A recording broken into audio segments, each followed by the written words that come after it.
মালটা কে রে? এলাকায় নতুন এসেছে।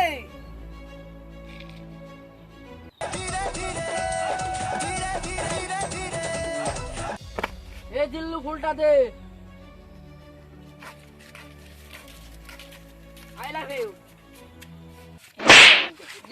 তুই কামটা ঠিক করলি না রে। তোর সাথে আবার কি করবো?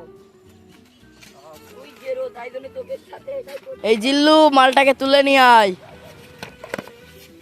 ছেড়ে দাও বাঁচাও বাঁচাও, ছেড়ে দাও বাঁচাও বাঁচাও, ছেড়ে দাও আমাকে ছেড়ে দাও। এই ওকে ছাড়িক। এই জিল্লু মালটাকে মেরে ফেল। আর নাই ভালো হবে না কিন্তু, বুঝলি লাবা? এই লাবাতে জিল্লু বলছি কিন্তু। মালটাকে খতম করে দে। জিল্লু মালটা বোধহয় মরে গেছে, ব্রিজের তলে ফেলিয়ে দে।